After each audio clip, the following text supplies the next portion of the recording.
తీసావా గురువు రెడ్డలు ఉన్నాయి.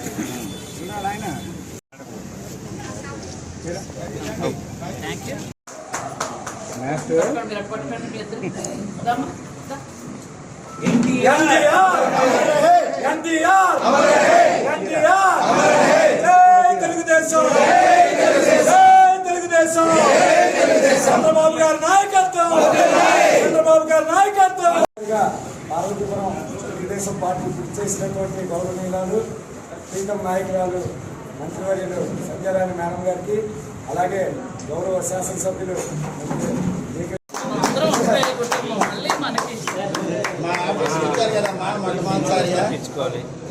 జిల్లాకు వచ్చారు, ఆఫీస్కి వచ్చారు. ఇది అమ్మా ఎక్కడున్నా నలుగురు ఉన్నారు.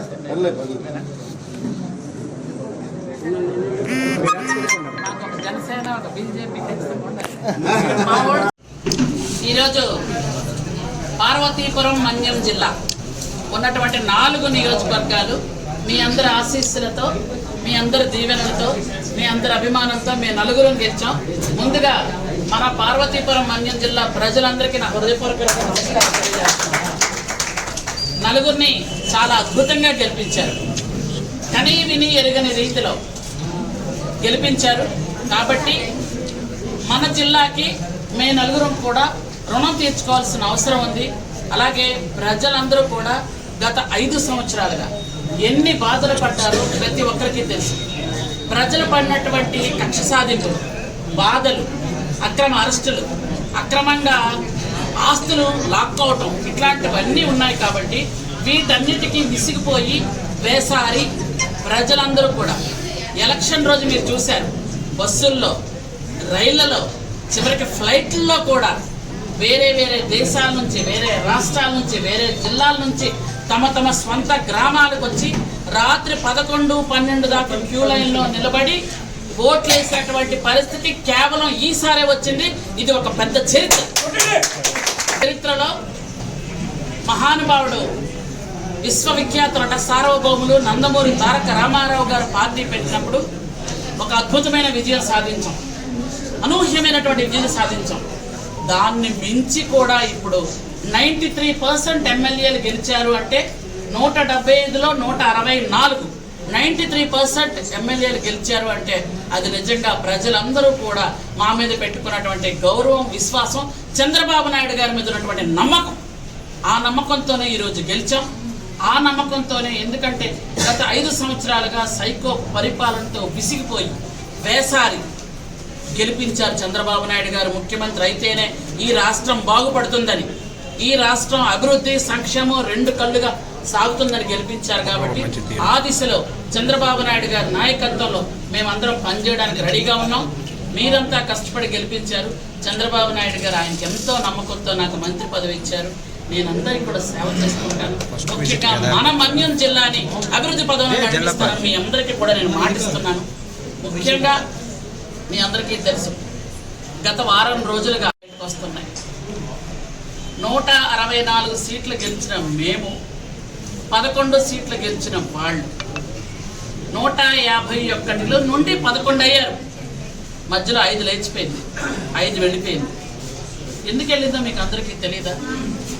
అంటే ఎక్కడ మైను, శాండ్, ప్రతిదీ, భూములు, మద్యం, కల్తీ మద్యం, అన్ని రకాలు, ఒకటి కాదు. విద్యార్థులకి, వైద్యానికి ఏది కూడా సరైన రక్షణ లేకుండా 5 సంవత్సరాలుగా ఓ పక్క ఉద్యోగస్తులకి, ఇంకో పక్క ప్రజలకి, ఇంకో పక్క మహిళలకి, ఇంకో పక్క విద్యార్థులకి, వృద్ధులకి, అందరికీ కూడా మోసం చేశారు. ఇవే కాకుండా పంచభూతాలను కూడా తినేశారు. కాబట్టి ఆ పంచభూతాల్లో ఉన్న 5 పైకి వెళ్ళిపోయింది, ఆ 11 మిగిలిన వాళ్ళకి. ఈ 11 మిగిలిన తర్వాత కూడా మాకు ఇంకా ప్రత్యేక హోదా కావాలి అంటున్నారంటే అది ఉండడుగుతున్నారు, లేక అడుగుతున్నారు, తెలిసి అడుగుతున్నారు, తెలియక అడుగుతున్నారు, నాకైతే అర్థం కాలేదు.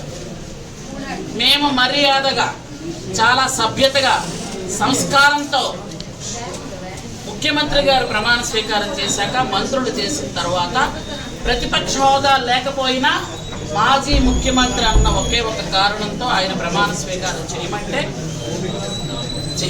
చేయడం, ఏదో పరుగులతో పేరు కూడా మర్చిపోయి ఏదో ప్రమాణ స్వీకారం చేసి 10 మంది ఆయనతో పాటు ఉన్న ఎమ్మెల్యేలను అక్కడ వదిలేసి ఆయన బయటకు పారిపోయిన పరిస్థితి. ఒక్క నిమిషం కూడా కుర్చీలో కూర్చోలేని ఓపిక లేని మనిషి. అలాగే అతను బయటకు వెళ్ళిపోయారు, ఓకే. మిగిలిన 10 మంది ప్రమాణ స్వీకారం కూడా చూడాలి. అంటే వాళ్ళ పార్టీ వాళ్ళే ఆయన గౌరవించలేదు, ఇంకా మిగిలిన వాళ్ళు ఎలా గౌరవిస్తారు చెప్పండి? అసెంబ్లీ అంటే దేవాలయం, అది గౌరవ సభ. అలాంటి దేవాలయంలో గత 5 సంవత్సరాలు మీరు అన్ని తప్పులే మాట్లాడారు, బూతులు మాట్లాడారు. చెప్పడానికి ఒక దారుణంగా వ్యవహరించారు. ఈరోజు సీనియర్ నాయకులు, అన్నీ తెలిసిన వ్యక్తి, ఒక క్రమశిక్షణ కలిగిన వ్యక్తి, అలాంటి బీసీ వర్గానికి చెందిన అయ్యన్న పాత్ర గారిని ఈరోజు అధ్యక్ష స్థానంలో కూర్చోబెడితే కనీస మర్యాదకైనా వచ్చి ఆయన స్థానంలో కూర్చోబెట్టాలని కనీస సంస్కారం కూడా మీకు లేదే. మీరా మర్యాదల గురించి మాట్లాడతారు? మీరా మర్యాదల గురించి, సభ్యత గురించి, గౌరవాల గురించి మాట్లాడతారు? వచ్చి ఒక ప్రతిపక్ష నాయకుడు హోదా మీకు ఎలాగూ లేదు, కనీసం ప్రతిపక్షంలో ఉన్నామనైనా వచ్చి అధ్యక్ష స్థానంలో కూర్చోబెట్టవలసిన అవసరం ఉంది కదా.